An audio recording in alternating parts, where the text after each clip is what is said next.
This is SBS News in Easy English. I'm Sunil Awasthi. The first face-to-face talks between Australia and Indonesia are underway in Jakarta after the arrival of the Australian delegation yesterday.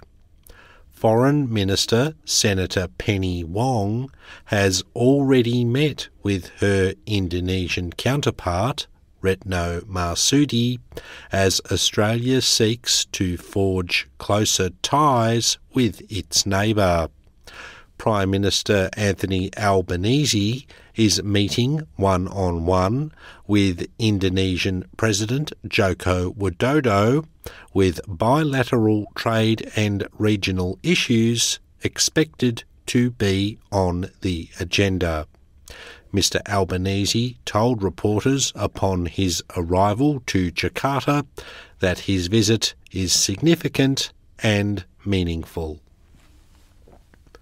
Former New South Wales Deputy Premier John Barilaro has been awarded $715,000 in his defamation case against Google.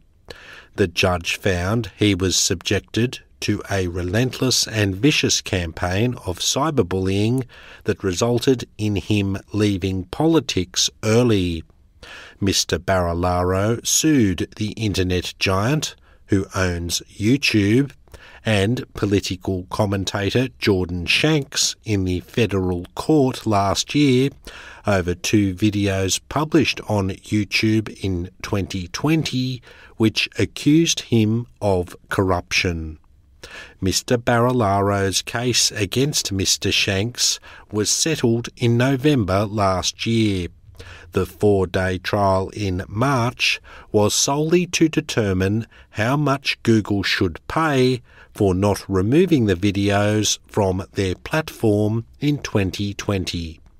Mr. Barilaro says it has been an emotional 2 years.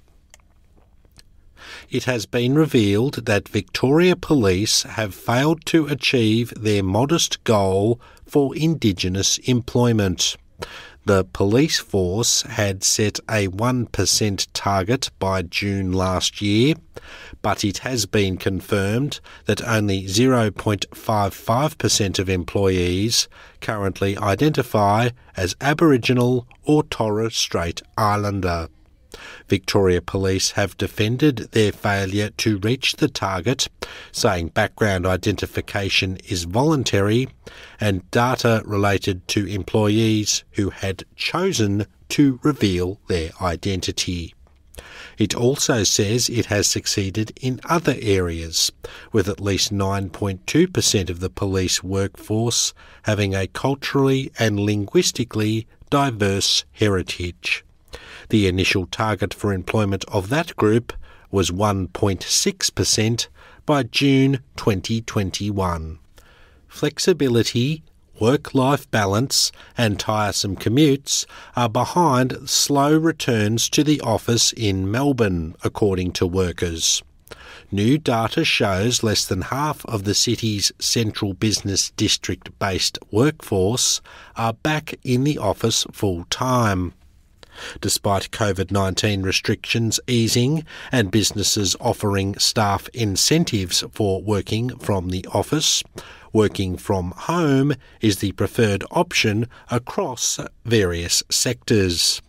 A survey by the Victorian Chamber of Commerce and Industry has found out of 88 businesses, 42% of staff had returned to the office working 1 to 2 days each week, and 25% were back in the office 3 to 4 days each week. The vast majority of managers do not expect their employees to return to the office on a full-time basis. To sport. And new French Open tennis champion Rafael Nadal says he will play at the Wimbledon tournament later this month, only if he is healthy enough. The 36-year-old is now on his way to another amazing year after winning the French Open. Earlier this year, he claimed the Australian Open.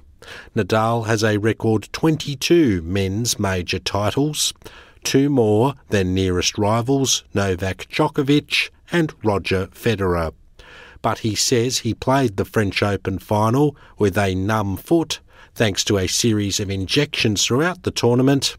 He says he does not want to do that again for Wimbledon. This has been SBS News in Easy English. I'm Sunil Awasthi.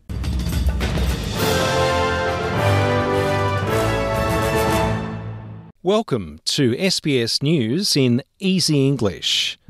I'm Greg Dyatt. A Tamil asylum seeker family is on the way back to the Queensland town of Biloela. The Nardisilium family is returning to the town from Perth after being granted temporary visas. They'd been in immigration detention at various locations since March 2018. Mother of the family, Priya, says she's extremely grateful to those who have helped. Me and my family are very happy to start our journey back to my community in below. Energy ministers are meeting to discuss possible solutions to Australia's high gas prices. Prime Minister Anthony Albanese says the previous government is to blame for a lack of action. Nothing happened for 9 years, and this is a direct consequence of that. There are international factors, but it's also the factor of a failure of the former government to actually have an energy policy. The head of the National Disability Insurance Agency has resigned just weeks after the election of the Albanese Labor government. Martin Hoffman will leave the agency on July 1st. The agency's Lisa Studdart will be acting chief executive until a new leader is appointed. United States Space Agency NASA will launch 3 rockets in Arnhem Land later this month. It's the first time NASA has launched rockets from a commercial facility outside the United States, and the first time it's launched rockets from Australia since 1995. The bodies of 2 young women, aged in their 20s, have been found inside a unit in Sydney's southwest. Emergency services were called to a home in Canterbury Road following a call from a concerned neighbour. The bodies are yet to be formally identified. Police have begun investigating the cause of their deaths. The trial for the man accused of raping former Liberal staffer Brittany Higgins in Parliament House in 2019 will begin on the 27th of June. Bruce Lerman has pleaded not guilty to sexual intercourse without consent.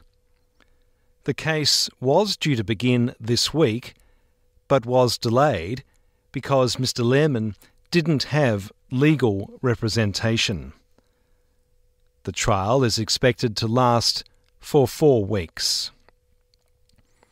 New Zealand Prime Minister Jacinda Ardern is travelling to Australia this week. She'll meet with Prime Minister Albanese in Sydney tomorrow and on Friday. In rugby league, the New South Wales Blues are favourites to take out tonight's first round of the State of Origin in Sydney. The Blues have won 3 out of the past 4 series. The game marks the debut series for new Queensland coach Billy Slater, who has himself represented the state 31 times. Slater told the Nine Network he's both anxious and excited. As a player, you're solely focused on your performance in that 80 minutes on Wednesday night, and as a coach, you need to look at everything. The series will later head to Perth and finally to Brisbane. I'm Greg Dyett, and this is SBS News in Easy English. Welcome to SBS News in Easy English. I'm Greg Dyett. Police in Sydney have found an 11-year-old boy who disappeared after getting off his school bus. Christopher Wilson has been found safe and well after spending the night in 4-degree temperatures. 12 to 15-year-olds with certain health conditions will be able to receive a COVID-19 booster injection from next Tuesday. The decision to expand access includes children who have complex health needs, which makes them more vulnerable to serious illness if they catch COVID-19. Public hospital staff in Victoria will get $3,000 payments to encourage them to stay in the sector. Thousands of staff will be offered the payment, including those working in cleaning, food and laundry services. Premier Daniel Andrews says it's important to keep workers in the public hospital system. The most important thing that we can do is to stand with our nurses and paramedics, our doctors, our cooks and cleaners, ward clerks, everyone across the whole team. The first $1,500 will be paid in mid-August, and the second amount will be paid at the end of September. The Northern Territory is set to remove its strict vaccine mandate for workers later this month. Prior to the announcement, people in the Territory who worked in a wide range of industries needed all 3 COVID-19 injections to get into the office. The federal government is blaming the former Morrison government for long waiting times to get passports. The Department of Foreign Affairs says it's receiving as many as 16,000 passport applications a day. Assistant Minister for Foreign Affairs, Tim Watts, has announced additional staff are being employed to speed up the processing of applications. Mr. Watts told Sky News the previous government should have taken more action to boost passport office resources as borders reopened. The surge in demand that we've been experiencing over the recent months is entirely predictable, and it should have been planned for and ahead by the previous government, so that we haven't seen the kind of scenes that we've been seeing this week, the queues at the passport offices and the really frustrating wait times. Opposition leader Peter Dutton says the former coalition government was working on a plan to acquire nuclear submarines before it lost the federal election. Writing in The Australian, the former Defence Minister says the Morrison government was investigating purchasing 2 nuclear-powered submarines from the United States by 2030. He says the submarines would have been delivered at least 10 years earlier than the ones built in Australia. The United States House of Representatives has voted to raise the minimum age for buying semi-automatic weapons from 18 to 21 in response to recent mass shootings. The bill passed 223 votes to 204. But it is unlikely to pass the Senate, where it would require the votes of 10 Republicans. I'm Greg Dyett, And this is SBS News in Easy English. Welcome to SBS News in Easy English. I'm Greg Dyatt. A hearing is underway in the United States into the riot at the Capitol building on January 6 last year. One member of the committee that is conducting the inquiry, Liz Cheney, has accused former President Donald Trump of encouraging his supporters to attack the building.